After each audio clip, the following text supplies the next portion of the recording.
Dahil mahilig din sa itlog ang aking Junakis. Siguro, tira lang to kahapon eh. Siguro ito, torta ko na lang to. Gagayatin natin maliliit. Ayun guys, katatapos na natin siyang gayatin. Hugasan muna natin siya.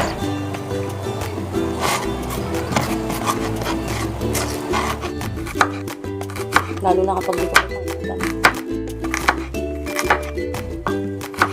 ginaya ko lang siya malinis mga moms para hindi sa ganun gandam sa tortang repolyo.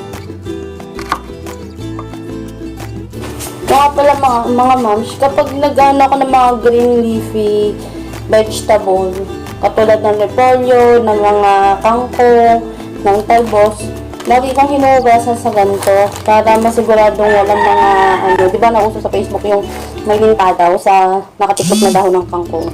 Ayun.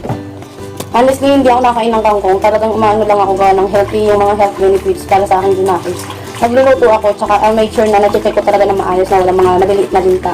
Kasi tao talaga ako sa linta, mga moms. Kahit anong uri ng gulay. Kaya dapat ko muna ang ating cabbage sa tubig na may baking soda.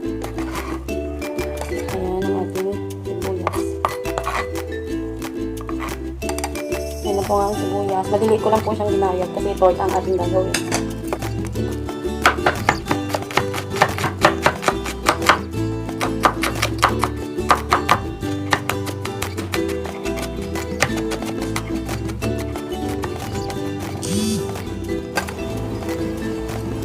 Ayan ang aking bawang mga moms, bawang sibuyas. Tapos, hugasan ko lang itong ating sibuyas yung pinapapa ko lang talaga daw mga moms. Kasi alam niyo na, naglo-low carbs diet ako, pantawid gutom ko to. Yung cheese at saka yung ating cheese, maghahalo tayo doon. Sa ating torta, ang pares pang ganyan ito. Lagi nga pala ako naghahalo ng cheese mga moms sa mga gantong torta kasi nga, paborito ng aking Junakis ang itlog at cheese. Ang sabi niya sa itlog kiss daw.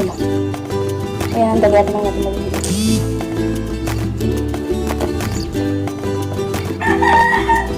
Tapos, yan, natin lang natin siya.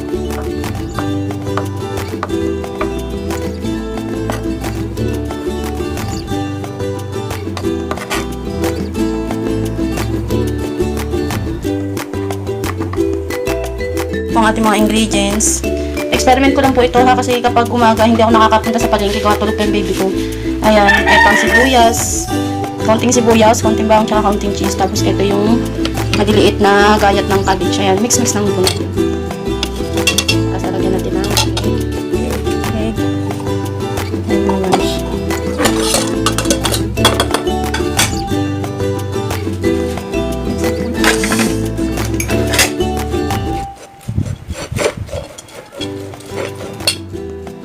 Ayan mga moms, nailagay ko na po yung itlog. Mix lang po natin. Tapos lalagyan ng panlasa na ayon sa gusto niyong lasa. Kontihan nyo na lang yung asin kasi may ano to guys, may keso. Alam naman natin lahat na ang keso ay malasa na. Malinam na main. Ayan guys, ganyan lang kasimple. Experiment. Para lang may pakain akong healthy sa akin Junakis.